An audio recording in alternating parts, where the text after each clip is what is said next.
So thank you everyone for joining me today. My name is Mary and I am with the risk control team here at HAI Group. And today kicks off Playground Safety Week with us. So our session today is going to focus on how you can improve upon and enhance playground safety at your organizations. Please submit any questions or comments you have through the chat and I'll do my best to get to these throughout the session.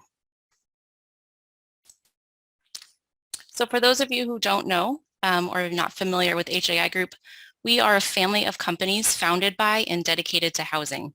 We protect, preserve, and promote the sustainability of affordable housing. We offer insurance, strategic capital, research, and training to meet the needs of over 1,400 housing organizations and more than 12,000 housing professionals nationwide. We do have a brief survey, so you can either scan this QR code, or we will also put it in the link in the chat so you can easily access it from your browser. I will have this up at the end of the course as well. So our learning objectives for the session today include discussing and reviewing age-appropriate playground equipment, identifying recommended surfacing materials, covering common playground hazards, and essentials to maintaining playgrounds. So we're going to start off with talking about playground injuries, which I think really helps stress the importance of this session. So each year, there's over 200,000 children under the age of 14 that are treated in emergency rooms across the US just due to playground injuries alone. In the most recent study, found that falls are some of the most common injuries, and they are also associated with fatal accidents. In addition to falls, entanglement of ropes or clothing and equipment failure are also associated with fatal accidents. So selecting the appropriate type of equipment is a key piece in preventing these playground injuries. Your playground equipment should fit the age groups that will be using it. So children have different needs and abilities depending on their age. They're all at different stages in their development. So therefore, playgrounds for toddlers really should have different equipment compared to a playground for an 8-year-old. So those older children, they're able to handle equipment like ladders, vertical sliding poles, much better than a young child could. It's also important to have separate zones identified. So, one zone for toddler age and then a different zone for grade school age. Also keep in mind how these are kind of set up. So you don't want to have toddlers having to walk in front of a swing set to get over to their play area.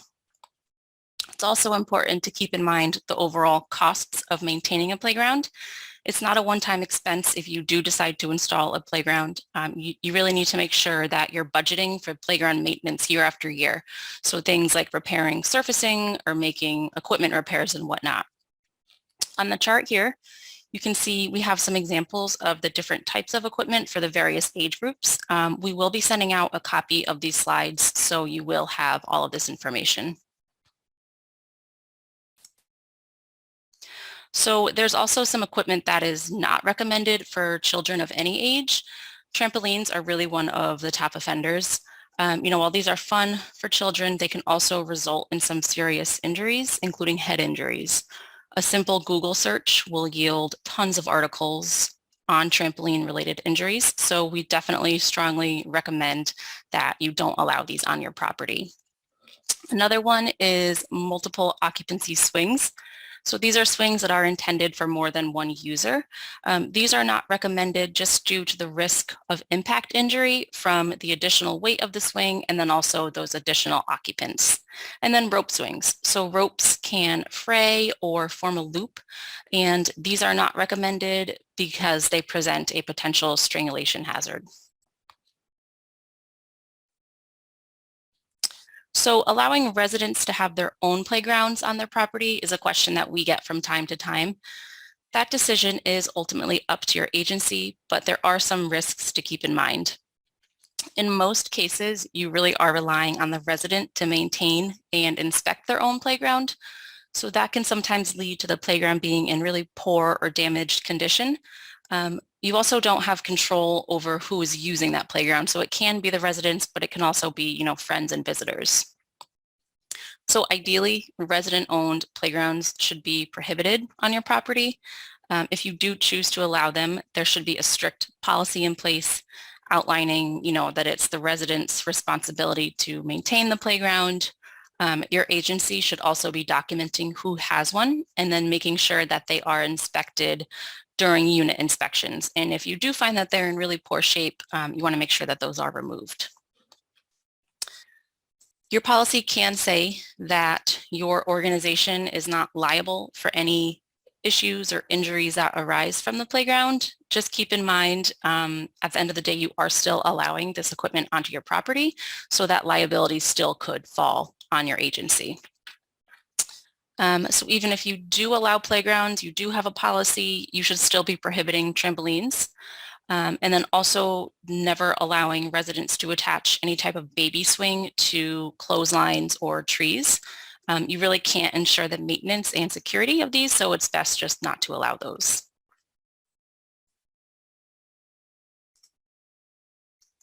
So we're going to move on to talking about playground surfacing. This really is one of the most important safety factors in reducing head injuries from falls, and it's also probably the most common recommendation we issue for playgrounds when we are out there doing an inspection. A fall onto a shock-absorbing surface is less likely to cause life-threatening head injury than a fall onto a hard surface. So hard surfaces like concrete or asphalt, those should never be used in a playground area. In this photo I have here up on the slide, you can see that it looks like the surfacing is primarily wood chips.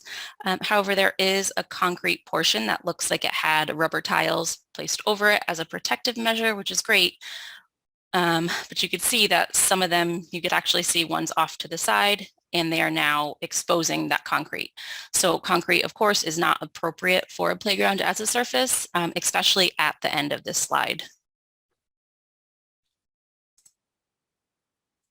So in addition to concrete and asphalt surfacing that we just spoke on, dirt and grass are also not appropriate because they also don't have those shock absorbing factors. Another one is CCA treated wood mulch. This is not appropriate for playgrounds. Some older playground wood, including wood chips, was pressure treated with chemicals which have since been deemed unsafe due to the arsenic in the chemicals. Since 2003, this has not been used on playgrounds, but it is something that you'll want to look into if you do have an older playground.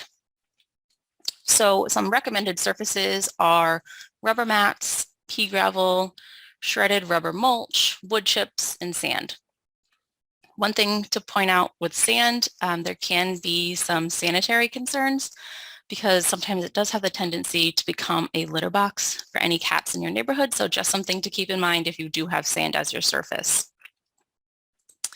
If you do have any of these loose fill surfaces, so like wood chips, for example, keep in mind that they can compress about 25% over time due to just normal use and weathering. So because of this, it does require more frequent maintenance to make sure that the level of the material doesn't drop. If it does drop, then it won't protect against the head injury as it was designed to if a child were to fall. Some high traffic areas like under swings, at the end of slides, those really will need some extra attention since it's like more likely to be worn away in those areas. So here, this chart shows you how much fill is required to protect against certain fall heights. So if we look at the first one, you'll see you need 6 inches of shredded rubber to protect against a fall from 10 feet above. You'll need 9 inches of sand to protect against a fall from 4 feet, and so on. So I mentioned that the loose fill will compress about 25% over time. So this is something just to be considered when planning the playground. So for example, if you require 9 inches of wood chips, then your initial fill level should be 12 inches to account for that 25% loss.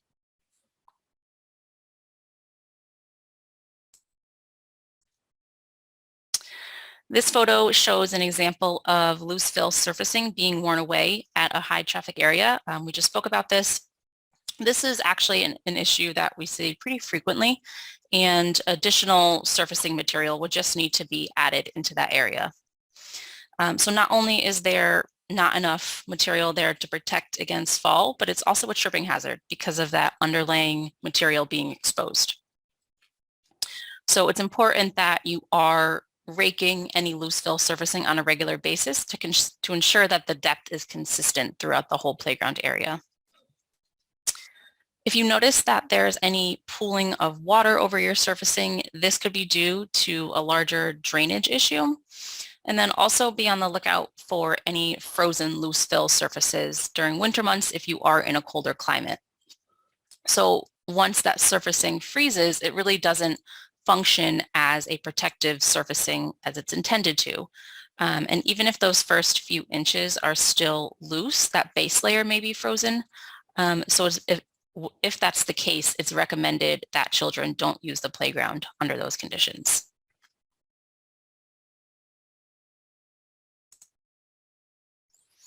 So drainage. Your playground area needs to have good drainage. This is essential to maintaining that protective surface and also reducing liability exposure. Poor drainage can lead to just deterioration and ineffectiveness of that surface over time. In some drastic cases, like this photo, it can also pose a serious injury and drowning risk for children. It may be hard to tell from the slide here, but you can actually see there's some ducks in the background. Some other issues with this playground unrelated to the drainage, it looks like the surface is only grass, which we just discussed is not acceptable due to the fact that it doesn't protect against falls. And then that equipment in general just looks to be pretty old and deteriorating. So this is something that should be receiving frequent inspections to make sure that there are no equipment defects or broken pieces.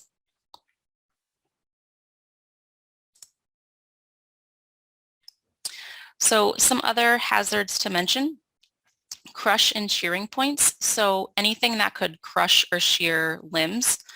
So this can be caused by any moving parts relative to each other or a fixed part during a normal cycle. So think of a seesaw, for example. To help determine if there is a possible crush or shear point, you want to consider the likelihood of a child getting a body part inside that point and then the closing force around that point. These crush and shear points can be the result of just normal wear and tear over time, but it can also be due to incorrect installation. Any projections on a playground shouldn't be able to entangle a child's clothing, and they also shouldn't be large enough to impale or puncture a child. So we have some examples here on the screen. And then strings and ropes. So, drawstrings on clothing can become entangled in playground equipment, and this can cause death, of course. So it's recommended to post signage just warning of this risk and reminding children not to wear loose strings, and then making sure that you don't have any equipment that the ropes are not secured at both ends.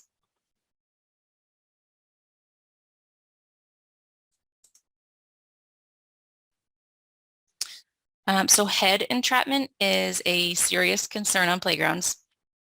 A child's head can become entrapped if they enter an opening, either feet first or head first. So you want to look out for any openings that are greater than 3.5 inches and less than 9 inches. There is a measurement testing tool. You can see it's the third photo on this slide. This can be used to make sure that your playground doesn't have any potential entrapments. So with the tool, you would test some of the openings, and if you can get it in but you can't get it out, that means it's a potential risk.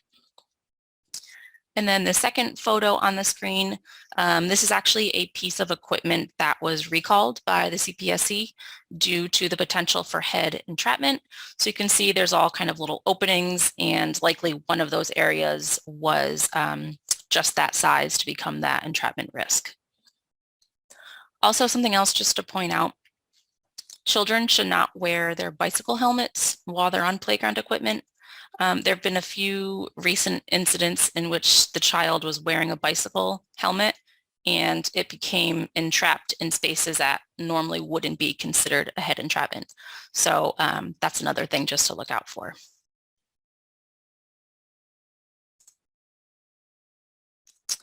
So another hazard is sharp corners and edges. So any sharp point can cause serious lacerations to children. These often develop just as a result of wear and tear on the equipment over time. These can be found on wood equipment when it's no longer smooth, so it would cause splinters. You want to make sure that there's no sharp edges on slides, especially if they're metal slides. On corners of equipment, so making sure that all of the corners are rounded, and then any metal edges would need to have that rounded capping on it. And then the last is tripping and suspended hazards. So as a best practice, your playground area should always be free from any tripping hazards and any kind of major changes in elevation, just due to the fact that you have young children running around. Any concrete footing for anchoring that equipment should be installed below the ground level. You don't want it to be poking up where a child can trip over it if they don't see it. Also consider using different colors to indicate any changes in elevation. So for example, if you have a surfacing containment wall, like you could see up here on the screen, you want that to be highly visible to a child running. So consider making it a more obvious color, like the one in this photo. You have your concrete wall and then the surfacing is black in color. So there's the contrast there, so they can see that that's there and it's not a tripping hazard. And then suspended hazards. So an example of a suspended hazard could be a cable or a rope connected from one piece of equipment to the other. If you do have any of these components on your playground, just make sure that they're installed away from high traffic areas. You want to make sure that they're easily identifiable, so like a bright color. Make sure that they're high enough that someone isn't able to run into it. And then also just make sure it's fastened at both ends to ensure that it doesn't pose a strangulation hazard.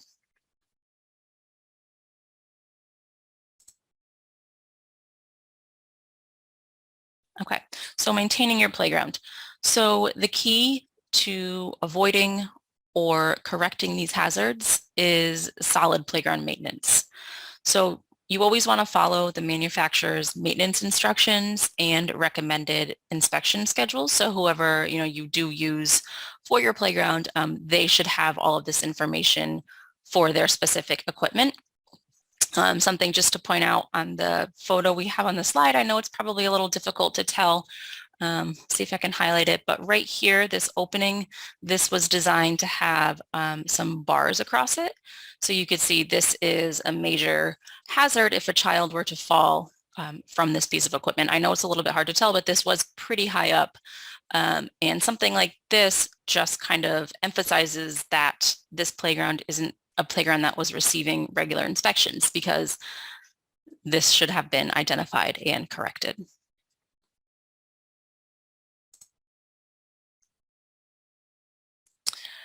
So your inspection frequency should correlate with playground usage. In general, we say playground should be inspected at least monthly.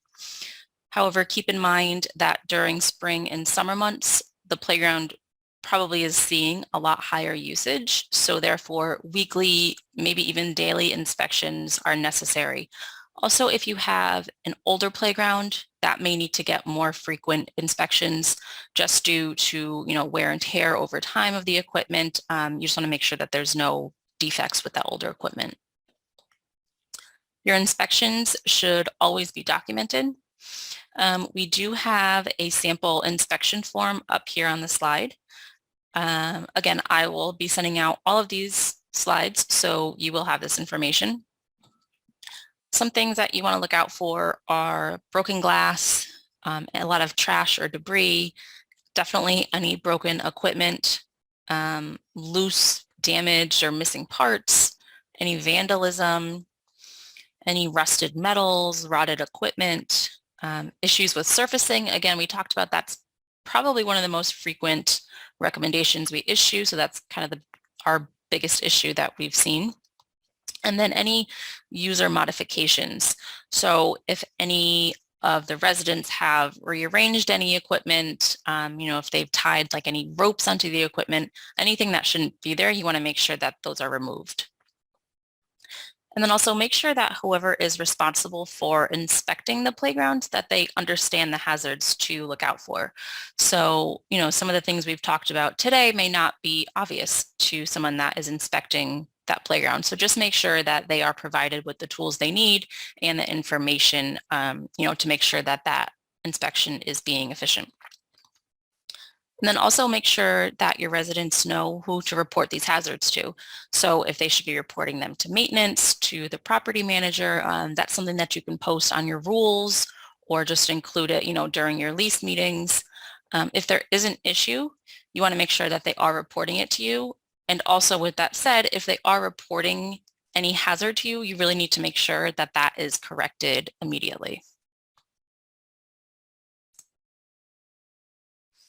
So that brings us to the repairs and record keeping. So again, any problems, any deficiencies found should be noted and then either repaired or replaced as soon as possible. All repairs and replacements of equipment, they should be done by following the manufacturer's instructions. And then all of this should be documented. So maintaining these records is really important. If the repair isn't something that can be done immediately, so, if you're waiting for a piece of equipment to come in, or if you're waiting to schedule someone to come in to do the repair, it's best to make sure that you're closing off that section of the playground. If that can't be done, if your playground's not set up that you can only close off a certain part of it, then that entire playground should be closed until you are able to make that repair. And then also document any incident that occurs on the playground. If there is an incident, then it's important that those are followed up with accident investigations just to make sure that you are in compliance, and then also identifying any areas in need of improvement. If there's an issue at one playground, that could also be an issue at other playgrounds. So then that would kind of signal you that you need to go take a look at what's going on at some of your other properties if they all have playgrounds.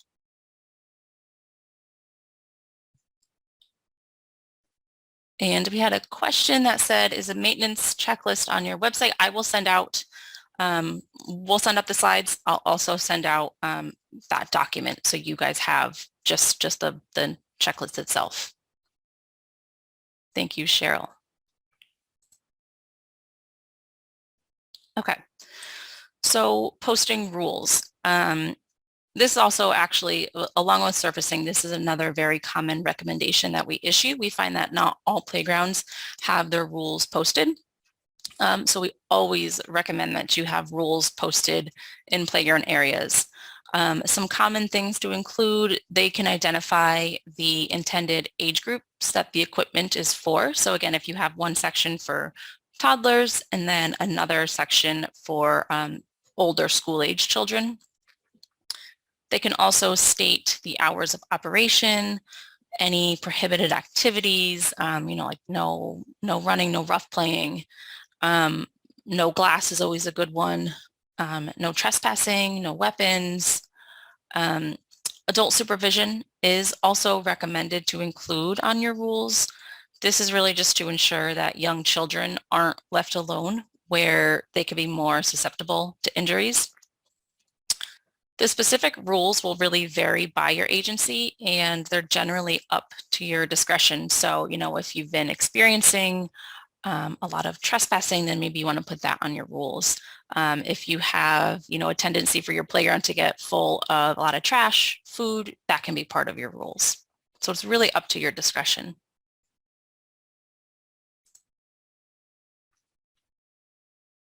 Okay, so one of the last pieces that we're going to talk about is fencing and sitting areas. So ideally, playground areas will be fenced off. Fencing can help prevent children from leaving that area and potentially wandering off.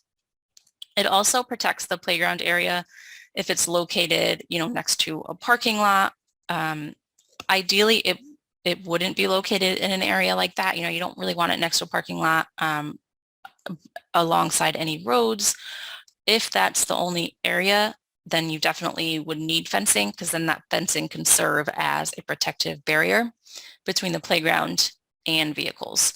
Also, fencing can help kind of keep out people that you don't want to be using the playground, so any non-residents.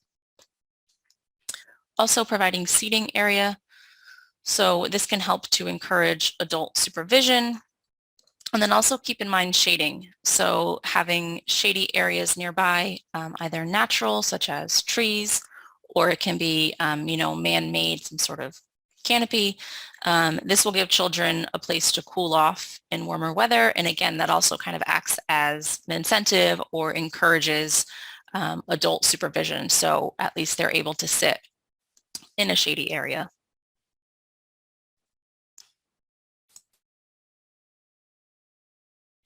So that kind of brings us to the end of kind of our brief playground safety session. The biggest takeaway from today is really the importance of inspecting your playgrounds and keeping an eye out for some of the hazards that we talked about and removing them as soon as possible. And again, having someone that is trained on playground safety and knows what to look for is key. Playgrounds are great for children in terms of development, socialization, but you also just need to make sure that they are a safe place for them to go as well. So for our next steps, we've identified to implement an inspection protocol. Again, I will send all that information out. If anyone has any questions, just reach out. And then identifying any playgrounds that would require any repairs, removal, or replacement.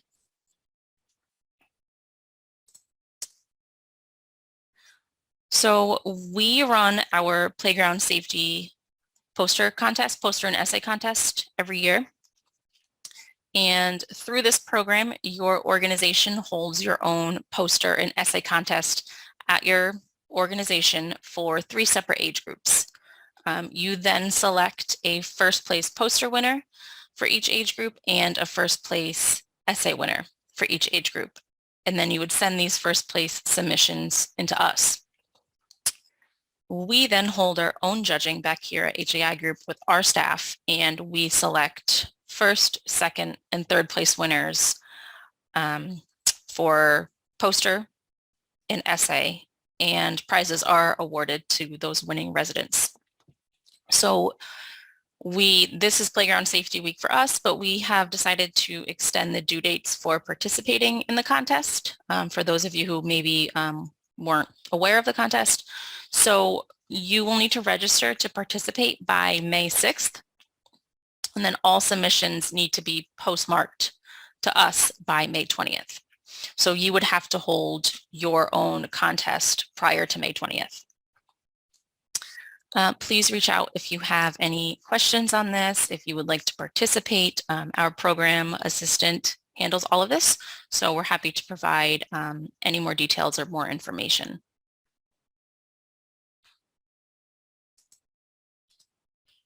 So here is the QR code for the course today. We really do value and appreciate your input. I'm going to leave this up here on the screen, and I'm going to go and see if we have any questions.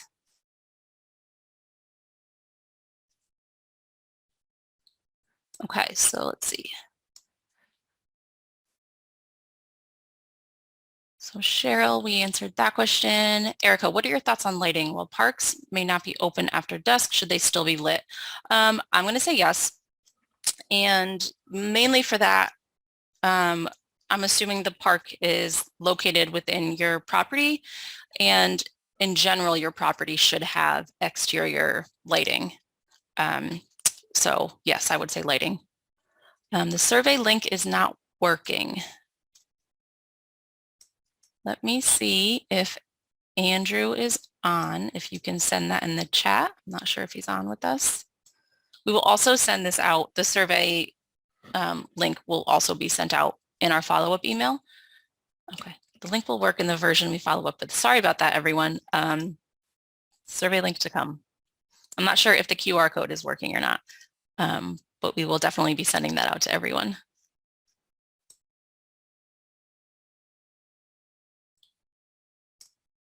Okay, does anyone, QR works for me? Okay, great, good to know, thank you. Does anyone have any other questions or comments, anything? Thank you, Cheryl. We do have some just kind of quick, like one-page resources on playground safety. Those are on our website. If you log into our website and you go to the Risk Management Center, I believe they're all under Toolbox Talks. We have a ton of other resources, but we do have some dedicated just to playground safety. It essentially goes over what we talked about today, but that could be good to print off if you want to share that with, if you have like a maintenance person, property manager, if someone is inspecting your playgrounds and you want to provide some information, you can just print that off and hand it over to them. Any recommended sources for best playground signage? So we are going to be sending also, the CPSC has their whole playground safety handbook. If you want to contact me directly, I can kind of help out with that. I've done that in the past. Again, it's really up to your discretion, but the CPSC does have, I believe they have a section in their whole handbook that talks about rules. So we can send that out also.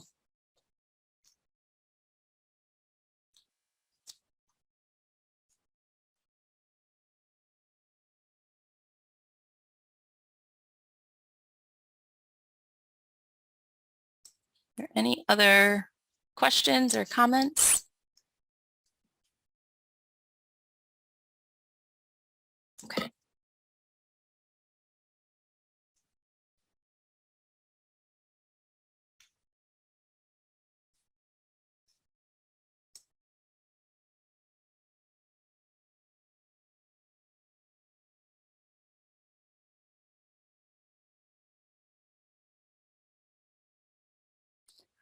Are mill ends acceptable for play bark, or it must be certified play bark? I actually don't know the answer to that, so I don't want to give you an incorrect answer, but I will get back to you on that.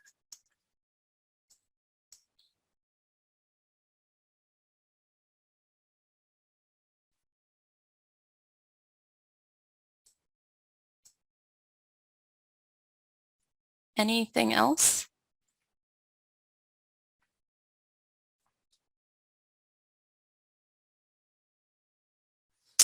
So recent claims that we have had related to playgrounds. So I personally haven't come across a ton of playground claims.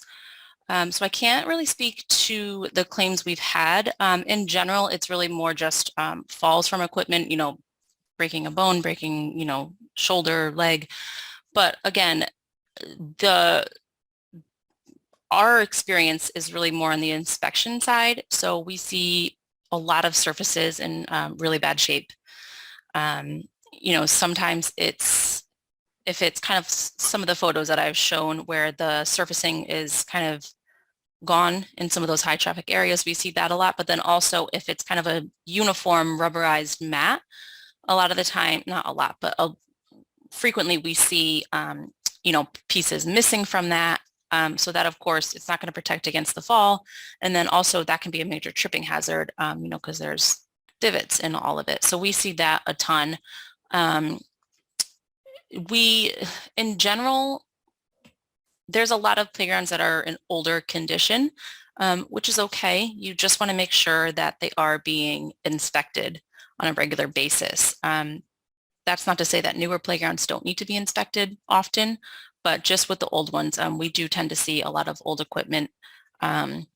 Unfortunately, some members have had to kind of close down their playground and remove the playgrounds because of the maintenance.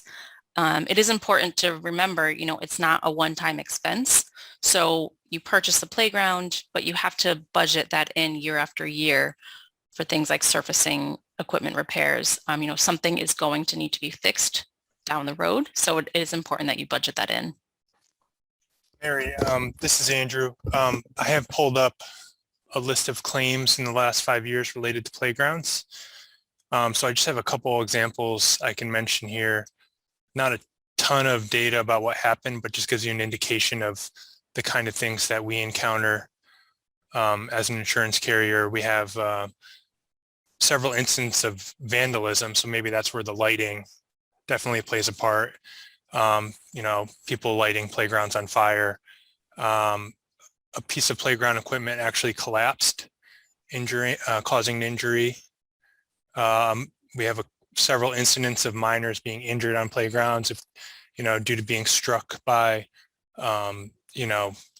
moving objects and equipment within the playground. There is instances related to playgrounds and weather, just them being damaged by weather.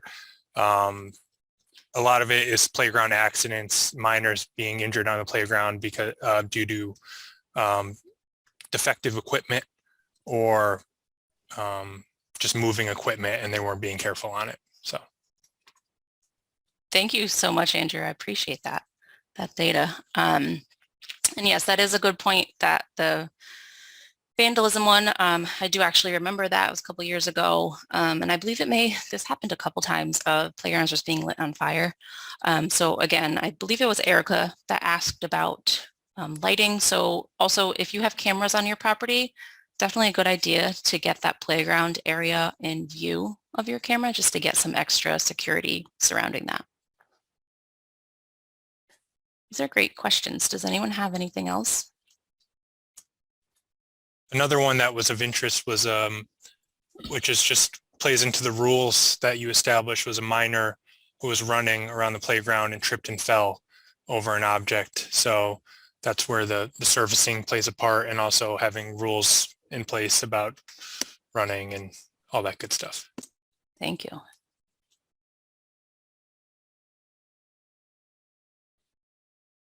Okay. Well, if there are, let's see what else we have.